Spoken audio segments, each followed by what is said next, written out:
Bueno, la verdad voy a tratar de dar un pantallazo general de lo que fue el camino de adecuación a gestión integral de riesgos y Basilea por parte de Argentina y otros países de la región, que la verdad que fue un proceso interesante, un proceso arduo, pero que sobre todo nos dejó enseñanzas, nos dejó aprendizajes, nos dejó errores, y la idea de alguna manera es contar esos errores para que el que tenga que transitar este camino pueda aprender de cómo nos equivocamos y también en qué acertamos, ¿no? Porque me parece que hoy el país está en un punto donde cumple integralmente con lo que son los pilares de Basilea 3, y la verdad que ha sido un camino sumamente enriquecedor para todo el sistema financiero en general.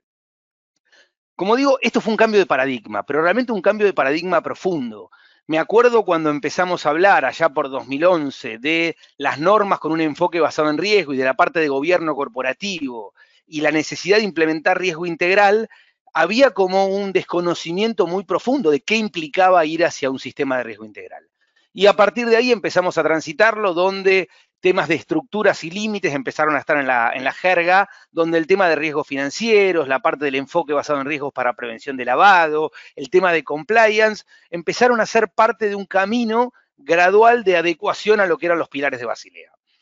Primer punto que quiero destacar, fue un camino gradual, no es que pasamos de un día para otro a cumplir con Basilea 3, pero sí se planteó un esquema y un proceso donde a lo largo de 2, 3, 4 años esperábamos un grado de avance significativo, y a partir de ahí la norma fue elevando el nivel de exigencia hasta llegar hoy, 2020, con un cumplimiento prácticamente integral de lo que son las exigencias de Basilea 3. Ahora, ¿qué quiero recorrer en estos 20 minutos? Como primer punto es cómo fue el proceso de adecuación. El segundo, lo que decía, qué aprendizaje nos dejó este camino y cuál fue el real impacto en las entidades, que me parece que es el gran punto, ¿no? Parecía como decimos nosotros, un cuco respecto de lo que era la implementación de Basilea 3, y la realidad que ha sido un proceso que ha dejado un sabor bastante positivo y sobre todo un aprendizaje y una forma de trabajar mejor de lo que se venía haciendo hasta ese momento. Bien, el camino de Basilea. Bueno, no los voy a aburrir con historia, pero sí quiero destacar que Basilea vino en contraposición a cada una de las crisis que han surgido, como es el caso en el 88 de lo que es Basilea 1, ¿sí? Donde básicamente Basilea 1 no se enfocó en un enfoque basado en riesgos, valga la redundancia, sino que lo que vino a exigir era un colchón de capital para poder hacer frente a cualquier contingencia que no tenía que ver con el nivel de riesgo que cada compañía asumía, sino con una fórmula que como ventaja era muy sencilla para poder calcular cuál era la reserva o el capital que tenía que tener para afrontar una determinada contingencia. La verdad que desde 1988 hasta 2004 se mantuvo lo que era el pilar de Basilea 1, y en 2004 una nueva crisis llegó a repensar todo lo que era el sistema de riesgos, un famoso caso como fue el caso Enron, y la caída de uno de los gigantes de la consultoría y de la auditoría como Arthur Andersen generó un cambio profundo donde apareció Basilea 2. Basilea 2 sí se empieza a asemejar un poco con el enfoque basado en riesgos y empieza a exigir capital diferente en función del nivel de riesgo que cada entidad asuma.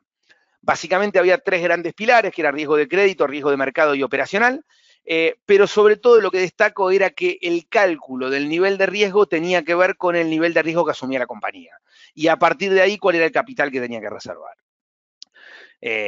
Otro punto importante era que el supervisor tenía que revisar y validar los modelos internos de estimación de capital. Esto es muy importante porque los que trabajamos desarrollando modelos o implementando estos temas de cálculo de capital económico, uno ve que el modelo, en función de las variables que uno introduzca, puede cambiar significativamente. Entonces, la calidad de esos modelos, la calidad del input y el resultado final tiene una implicancia significativa, porque en definitiva lo que conlleva es cuánto capital tengo que reservar para hacer frente ante una situación de contingencia, ¿no?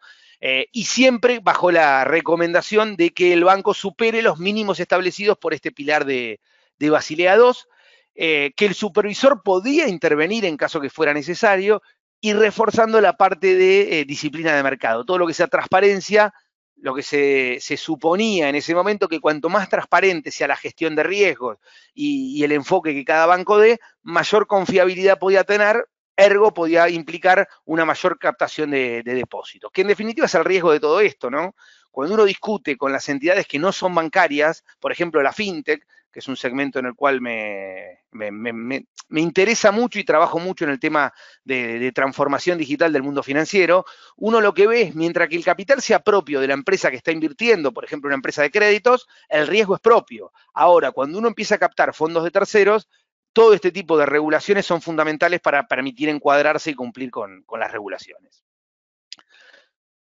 Lamentablemente y rápidamente tuvimos una nueva crisis. En 2008 apareció el tema de la caída de Lehman Brothers y todo el tema de la crisis en Estados Unidos.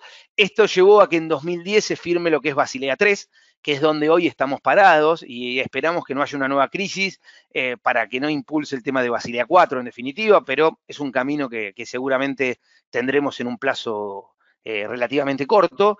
Y básicamente lo que implementó Basilea III tenía que ver con un colchón anticíclico de capital, o sea, entendiendo lo que eran la oscilación y los ciclos, establecer un colchón anticíclico para poder soportar estas oscilaciones, y también el tema de indicadores de liquidez, sobre todo en el tema de corto plazo, como es el LCR, que es un indicador que básicamente mide la proporción entre activos líquidos y pasivos líquidos, y hoy en Argentina es un indicador que realmente las entidades lo usan en un momento por exigencia del regulador y hoy es opcional, pero lo usan como una herramienta de gestión, ¿no? La comparación entre los activos líquidos versus los pasivos líquidos te permite dar un pantallazo general de cómo está parada la entidad ante determinadas circunstancias.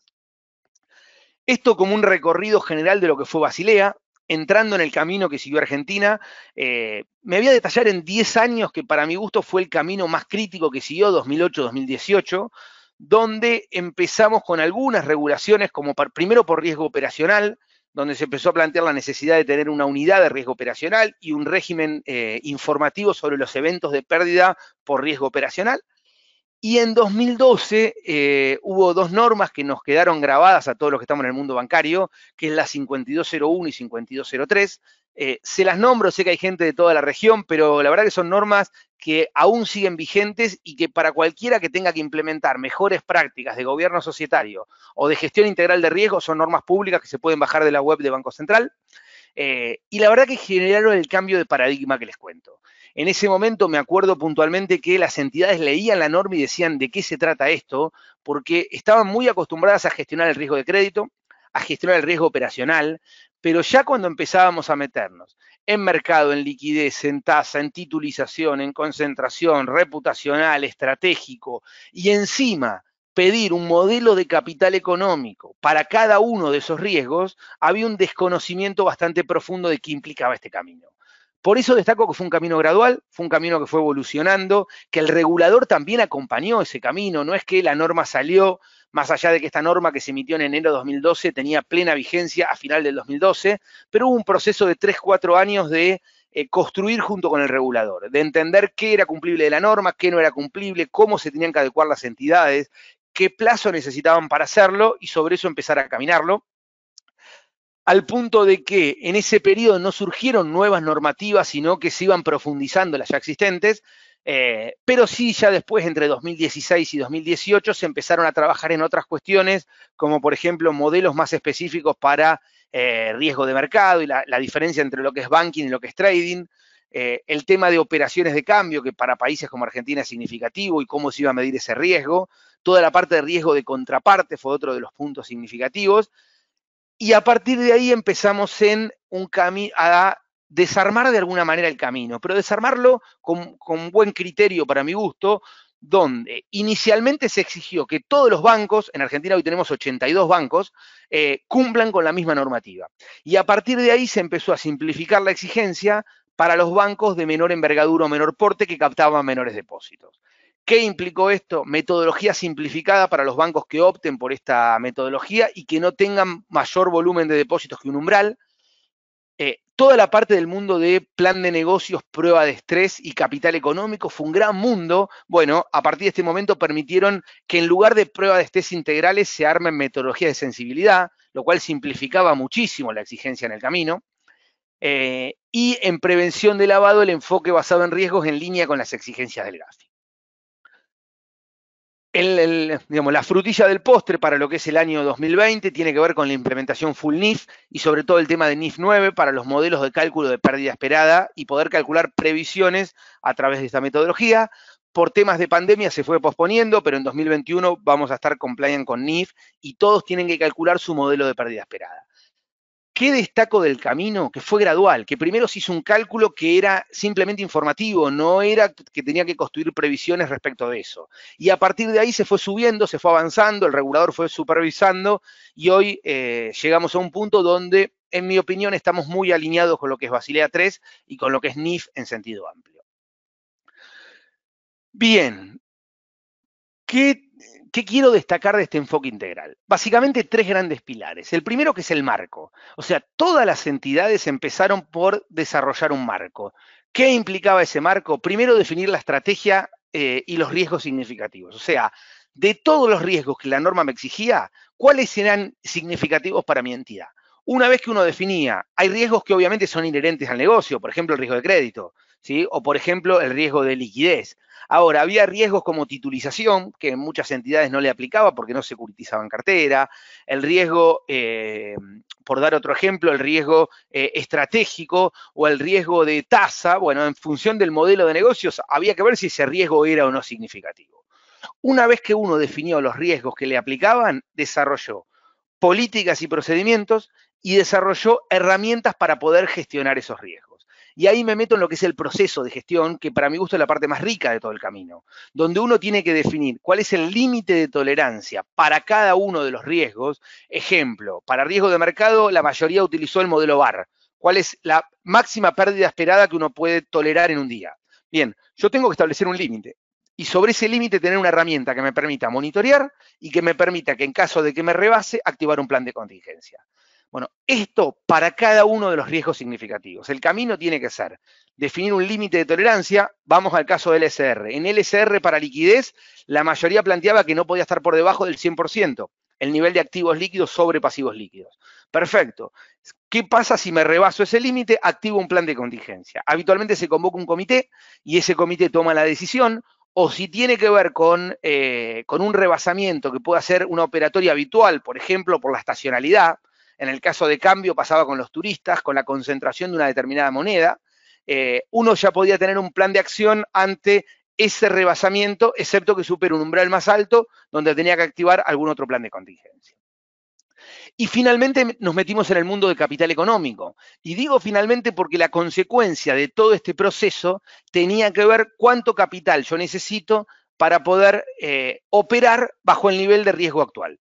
Entonces, definimos todo el marco, definimos qué estructura necesitábamos, cantidad de recursos, sistemas, herramientas. Establecimos herramientas para gestionar todos los riesgos que eran significativos a la entidad.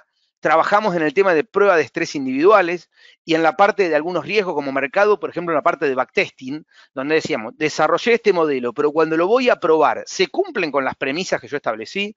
Bueno, todo este proceso nos llevó aproximadamente 3 años. Y en la parte de capital económico, hoy los bancos tipo A, que son los de mayor envergadura, cuentan con un modelo de capital para cada uno de los riesgos significativos, necesariamente por exigencia del regulador. ¿Qué perfil de recursos participaron? Gente de procesos, mucho participó en la parte del marco.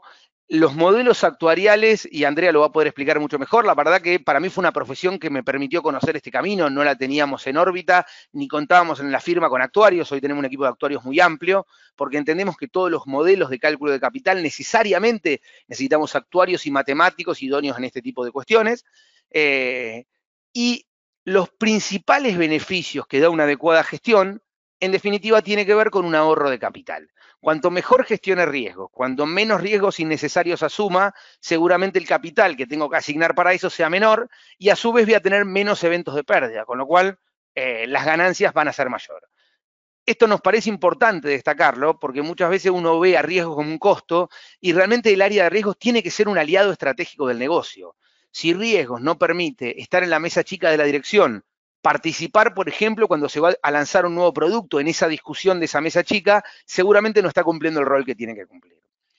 Como punto importante del aprendizaje, quiero destacar lo siguiente. Hoy las entidades que al principio lo veían como un cumplimiento, hoy realmente lo ponen en la mesa chica y lo toman como un aliado estratégico. ¿Y por qué? Porque hoy el camino es hacer negocios que sean sustentables en el tiempo, hacer negocios bajo un nivel de riesgos tolerable. Y eso, el área de gestión integral de riesgo en sentido amplio, es un paraguas fundamental como un aliado estratégico y un socio estratégico del negocio. Punto importante que algo mencioné. Todos los riesgos deberían tener establecido un sistema de límites y de alertas. ¿Cuál es la diferencia? Un límite es el nivel máximo de tolerancia que uno puede esperar. Cuando se rebasa ese límite, necesariamente tengo que tener un plan de contingencia.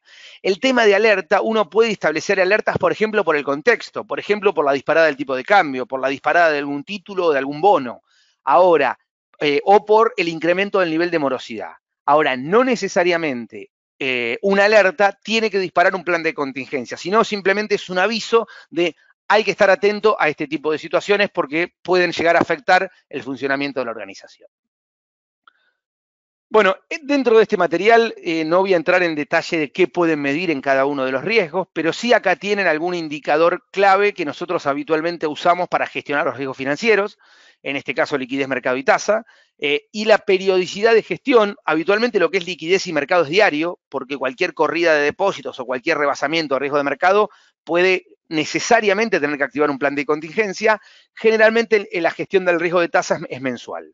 ¿Sí? Pero todo debería tener un reporting, acá tienen algunos ejemplos puntuales, para liquidez como el caso del SR, para el tema de activos líquidos sobre depósitos, también monitoreo de variables de mercado, que son indicadores importantes, pruebas de estrés dentro de esos reportes, o sea, qué pasaría ante un escenario de estrés con mis indicadores, lo mismo riesgo de mercado, y siempre con el nivel de tolerancia marcado, o sea, cuál es mi límite, cuál es el consumo de ese límite y cómo estoy respecto de esa situación. Y acá está el tema del backtesting que le decían, ¿no? Para nosotros el backtesting es fundamental porque nos permite darle sustentabilidad y validez al modelo. Lo mismo en riesgo operacional, la verdad que en riesgo operacional la herramienta que va a mostrar Leslie es fundamental porque te permite construir tu propia matriz de riesgo y establecer gestión respecto de esto. Y los restantes riesgos también, como estratégico y reputacional, son riesgos que tienen que ser monitoreados necesariamente. Cierro con la parte de prevención de lavado y básicamente quiero contarles que en el enfoque basado en riesgos que el Gafi propuso, para mí la prevención de lavado es un riesgo más. Nosotros trabajamos con un paraguas que es gobierno, riesgo y cumplimiento, donde dentro de un gran paraguas introducimos la parte de compliance en sentido amplio, la parte de riesgos y la parte de prevención de lavado. En definitiva, son las líneas de defensa que uno tiene que considerar como segunda línea de defensa en la organización. Bueno, básicamente nosotros pasamos de un enfoque formalista hacia un enfoque basado en riesgos, con tres grandes situaciones que se destacan, lo mismo que pasa en otros países de la región, como es el caso de Paraguay, como es el caso de Chile y Uruguay, por ejemplo, o Colombia, que es una autoevaluación de riesgos que cada entidad tiene que hacer para indicarle al regulador cuál es su nivel de riesgos, riesgo a nivel cliente, proceso, canal de distribución y producto, un revisor externo independiente, o sea, un auditor de prevención de lavado que valide todo el sistema de prevención de lavado en su conjunto, y un directorio cada vez más responsable de la implementación de este sistema. Si yo me detengo en los principales cambios, quiero detallar algunos como tiene que ver este monitoreo transaccional y el perfil transaccional, y sobre todo que la debida diligencia segmentada por nivel de riesgo. Esto no es más ni menos que cuando uno dice tengo clientes de riesgo alto, medio y bajo, la periodicidad de actualización de legajos y los controles tienen que ser diferentes. En Argentina, por ejemplo, un riesgo bajo se puede actualizar cada 5 años, el medio cada 3 y el alto anualmente, pero el monitoreo tiene que ser muchísimo más exhaustivo respecto a aquellos que tienen mayor nivel de riesgo. A nivel metodológico, Leslie lo va a poder mostrar en la segunda parte de la presentación cuando hable de ISO Tool, pero básicamente la herramienta te plantea, o la norma te plantea, que identifiques los riesgos inherentes y los controles, y que digas cuál es tu nivel de riesgo residual. Y lo complementes con una evaluación de suficiencia de recursos, cultura de cumplimiento y efectividad preventiva, todo con un nivel de ponderación entre la probabilidad de ocurrencia y el impacto, que es lo que te permite aceptar o mitigar los riesgos. Así que bueno, esto es un poco mi presentación en sentido general. Como resultado final tiene que haber un mapa de riesgos. Este mapa de riesgos te permite ver dónde sos ineficiente en los controles fuertes sobre riesgo bajo, realmente uno ve ineficiencias, y también puede ver en el cuadrante rojo riesgos que no tienen los adecuados controles. Por eso esto te permite tomar decisiones y cambiar fundamentalmente el enfoque. Así que hasta acá quiero llegar con la presentación para no irme de tiempo, para dejar preguntas al final, pero como conclusión final destaco que el camino de adecuación a riesgo integral ha sido sumamente beneficioso para el sistema financiero en sentido amplio y que las entidades que lo han tomado con seriedad, con compromiso y entendiendo que iba a agregar valor y no solamente para cumplir, ganaron muchísimo implementando este tipo de sistemas, de soluciones y de complemento al negocio, porque riesgos en definitiva no deja de ser eso, de un socio estratégico del negocio para poder garantizar que el negocio se desarrolle bajo los niveles de riesgo que el directorio aprueba. Muchas gracias y le dejo el paso a Andrea. Bueno, buenas tardes, buenos días nuevamente. Mi intención es compartir un poquito de historia, son unos 15 años de historia los que quiero compartir con ustedes, y un poco primero poner en contexto qué fueron estos 15 años para Sancor Seguros en Argentina, en donde Sancor, después de la gran crisis del 2002 y como una decisión con una gran visión estratégica de liderar el mercado, pasó de ocupar tal vez un modesto lugar dentro del top 10 del mercado argentino, en un 10º, 9º, 8º lugar, pasó a liderar absolutamente el mercado en Argentina con una participación que está por encima del 10% en un mercado que está absolutamente atomizado con más de 180 compañías aseguradoras habilitadas.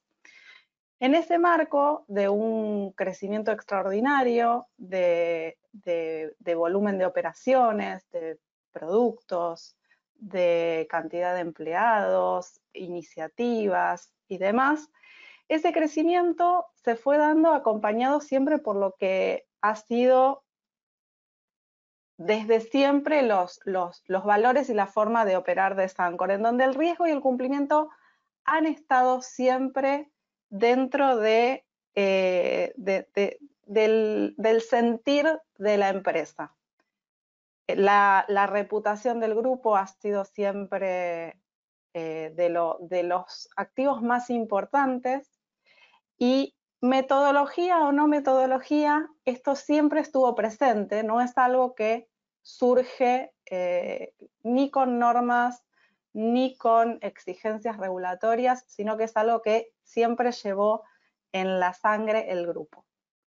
Hecha esta aclaración, les voy a contar entonces qué es lo que ha sucedido puntualmente en estos 15 años, que son justamente coinciden con mis 15 años en la organización, pero eso es solo una casualidad, en donde esta gestión de riesgos existía. De hecho, la industria aseguradora se dedica al negocio del riesgo, de administrar y mitigar el riesgo a los clientes, en definitiva, absorber riesgos y brindar así soluciones. En una industria que viene funcionando en cuanto a esquemas de exigencias y regulaciones bastante detrás del camino de la industria bancaria y financiera que mostró Nicolás. Seguros siempre vino recorriendo y andando el camino bastante más atrás, y me adelanto un poquito en la presentación de lo que voy a hablar en un ratito más adelante, pero recién en 2018 aparece la primera norma de gobierno corporativo de parte de la superintendencia. Entonces, si vamos a esta historia, a este recorrido de estos 15 años, nosotros nos vamos a encontrar con distintas áreas y distintas iniciativas, en principio, y coincidiendo con aquel momento en el 2009 que contaba Nicolás, en donde en el mercado financiero se comienza a trabajar con lo que es riesgos operacionales, el grupo comienza a trabajar en riesgos operacionales y también en continuidad operacional.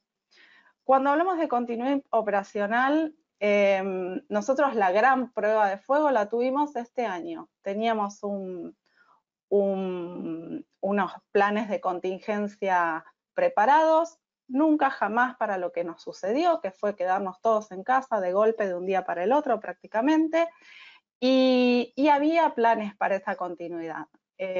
Así que esa iniciativa es algo, sin embargo, que venía trabajándose desde hace varios años también. El área de fraude, que ahí está mencionada la resolución de superintendencia, que la más reciente que regula el tema, es un área que siempre ha tenido relevancia, un trabajo que siempre ha tenido relevancia, muy, digamos, de mucho impacto en el negocio asegurador, de mucho cuidado y que requiere también el trabajo conjunto con otros operadores del mercado, porque el trabajo de fraude solamente con la información interna no es tan rico como el trabajo compartido, y son iniciativas que en el mercado argentino, entre compañías que vienen trabajando hace mucho tiempo, compartiendo información, se viene avanzando y muy bien. Riesgos de mercado. Acá un pequeño paréntesis o comentario. Estamos hablando de riesgos de mercado en Argentina. En Argentina el mercado asegurador es hoy el inversor institucional más grande, y por ende donde están colocados los títulos públicos y demás activos que tan delicada administración y gestión del riesgo requieren por el contexto que todos conocen de nuestra Argentina y nuestro plano económico y político. Ahí desde siempre ha habido un manejo del riesgo, de nuevo, con modelo, sin modelo, con metodología, sin metodología, siempre estuvo presente y siempre estuvo arriba de todo en las preocupaciones. Prevención del lavado de activos. Bueno, ahí no voy a aburrirlos, el camino es muy parecido al que ha contado Nicolás. Se viene trabajando desde el 2018 con la perspectiva de riesgo, autoevaluación, revisor externo independiente, y más allá de lo regulatorio, de nuevo, está la esencia de este tema tan importante de cumplimiento. Bueno, aparece aquí el tema reputación. Como decía al principio, para Sancor el activo más importante es su nombre.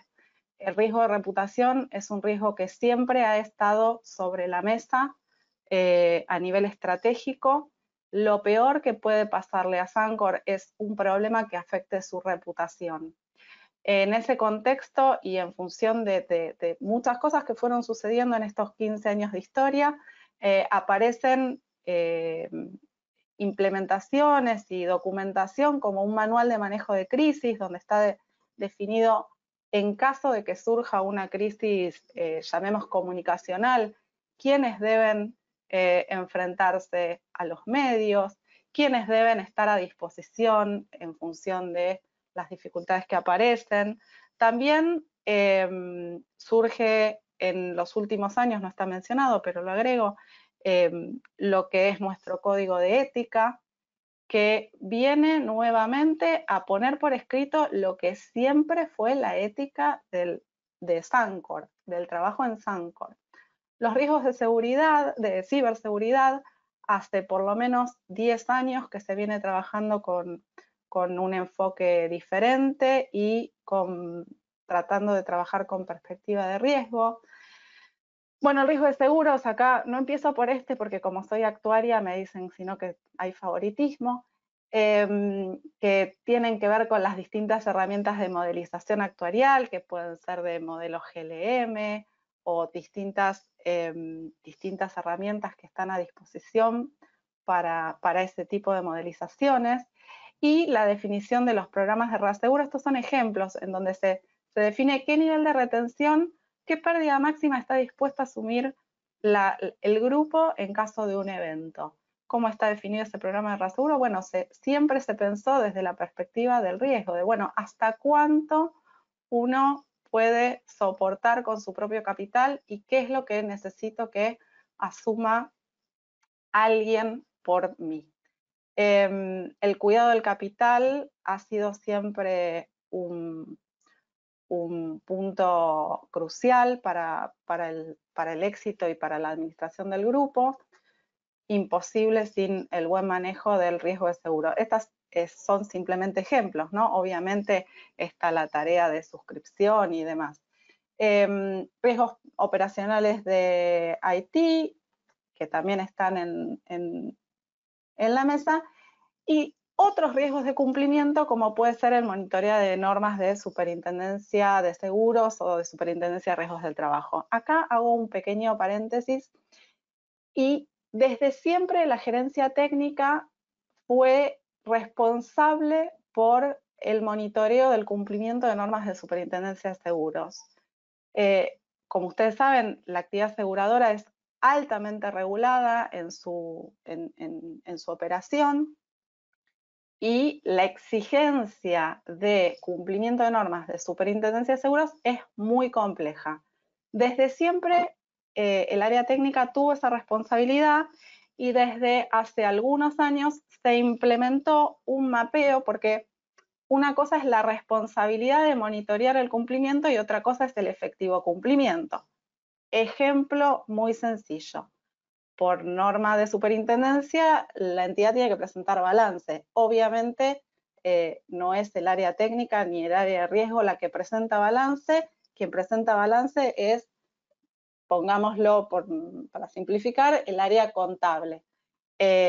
Nadie tiene que recordarle todos los periodos que corresponda al área contable que debe presentar el balance. Simplemente es que todos estén en conocimiento de cuál es su responsabilidad y cómo van esas normas actualizándose periódicamente, si requieren alguna interpretación o si requieren algún tipo de, incluso de aclaración de parte de la superintendencia cuando se emiten nuevas regulaciones. Entonces, desde siempre ha sido el área técnica quien ha, en cierto modo, intermediado para el monitoreo del cumplimiento con superintendencia.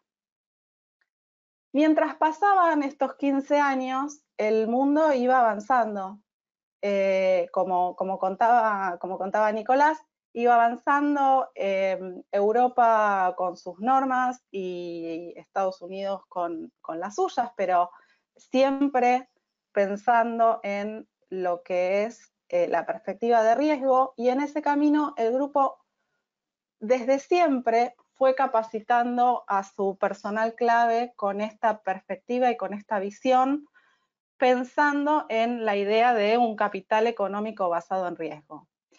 En ese camino, tanto yo como muchas otras personas de la organización nos fuimos formando y nos fuimos interiorizando con la intención de implementar esto más allá de la exigencia regulatoria. No importaba si se implementaba la exigencia en Argentina o no, o cuándo o cómo, sino empezar a trabajar en eso, a familiarizarnos con lo que son las mejores prácticas. Y cuando estábamos ya decididos a ir por ese camino, nos apareció un empujoncito, una ayuda de la superintendencia, que fue la resolución 1119 de fines de 2018. Esta norma de gobierno corporativo es la primera vez que trae el concepto de gobierno corporativo al mercado de seguros.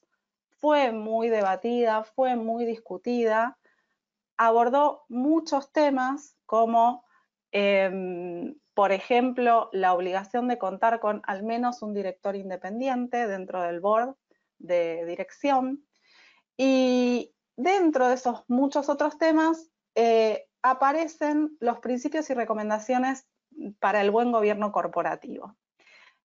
Una serie de enunciados y buenas prácticas, mejor redactados, no tan bien, todo es mejorable siempre, pero es una buena iniciativa. Y también impone una autoevaluación respecto del nivel de cumplimiento inicial de estos principios y recomendaciones de gobierno corporativo. Cuando nosotros hacemos esta autoevaluación, nos encontramos con un altísimo nivel de cumplimiento de estos principios y recomendaciones, que esto tiene correlato con lo que les contaba hace un ratito, de que siempre estuvo en nuestra esencia la buena práctica, la preocupación por gestionar el riesgo, la preocupación por el cumplimiento, la preocupación por la reputación, con una excepción, que fue este principio, que es el sexto, que lo copié aquí simplemente para tener a mano, que es el que refiere justamente a la gestión integral de riesgos y que establece que en el marco de un buen gobierno corporativo, el órgano de administración será responsable de establecer y vigilar adecuada implementación de un correcto sistema de gestión integral de riesgos. Se entiende por sistema de gestión de riesgos al conjunto de procedimientos, políticas y mecanismos de control implementados por la entidad para alcanzar una adecuada identificación, medición y monitoreo de los riesgos propios de su actividad. Y en este punto nos encontramos, tal como esperábamos, y no nos horrorizamos, y nadie se asustó, y nadie pretendió decir que sí, que lo teníamos hecho, nos encontramos con que esto no estaba. Y ya lo sabíamos, porque sabíamos que en el marco de este crecimiento y desarrollo del grupo de los 15 años, se había trabajado en todos los vectores, pero nunca bajo una gestión integral. Siempre en diferentes iniciativas, bajo distintas responsabilidades de distintos sectores. Entonces, ¿qué es lo que ¿por qué dije yo un empujoncito? Porque en realidad esto ya estaba pensado y ya estaba planificado y nos vino como anillo al dedo para terminar de cerrar la idea de, bueno, tenemos que hacer esto, tenemos que encararlo. A nivel estructura se formaliza la gerencia que ocupo yo en este momento, que es de gestión de riesgos técnica y cumplimiento normativo, que tiene un nivel de dirección. Esto lo digo por lo que mencionaba Nicolás hace un rato. Es muy importante que esto esté en la mesa de decisión. Es muy importante que la discusión incorpore la cuestión del riesgo y de la gestión integral y del cumplimiento, por supuesto. Se crea un comité de riesgos que está formado tanto por miembros del órgano de administración como por funcionarios ejecutivos de la organización y comienza el proyecto de implementación de un programa de gestión integral de riesgos en el que fuimos recorriendo parte del camino que Nicolás les contó, recorrió el mercado financiero o bancario. ¿Por qué parte? Porque nosotros estamos en el medio del agua en este momento con arremangados, preparados para remar y trabajando concretamente y todos los días en esta implementación. En una primera etapa se definieron los roles, las responsabilidades, el marco y la metodología de trabajo.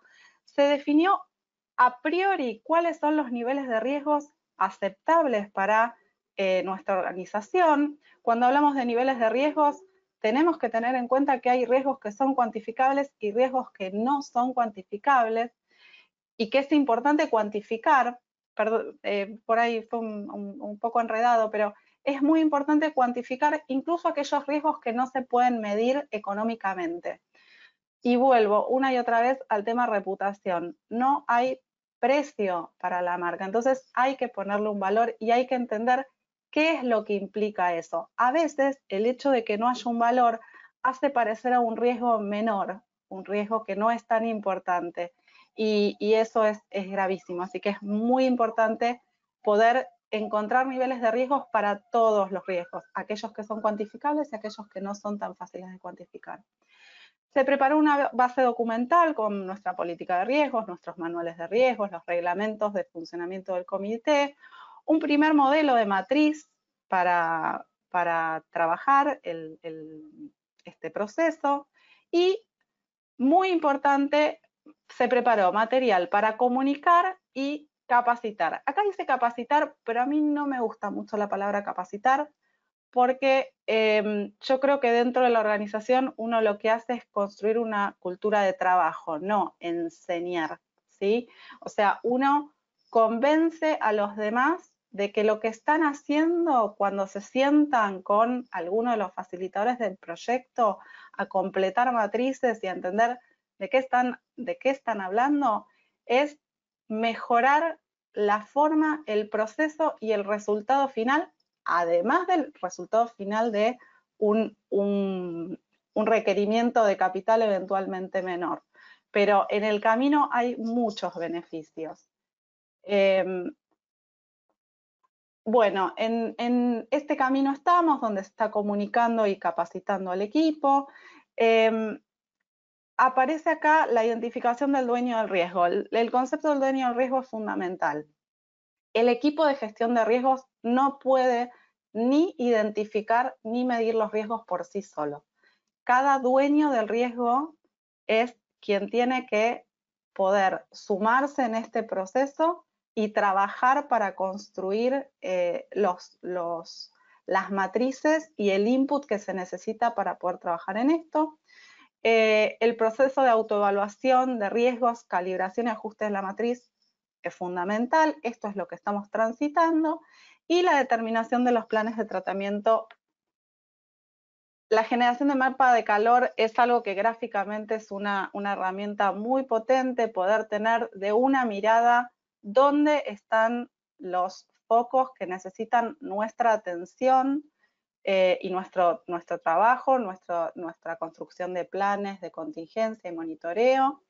Y bueno, estas son las etapas que vamos a enfrentar luego, ¿sí? Estamos nosotros a mitad de camino. No quiero detenerme más con esto porque creo que ya estamos en tiempo y sería importante que quede después tiempo para consultas. Así que estoy a disposición.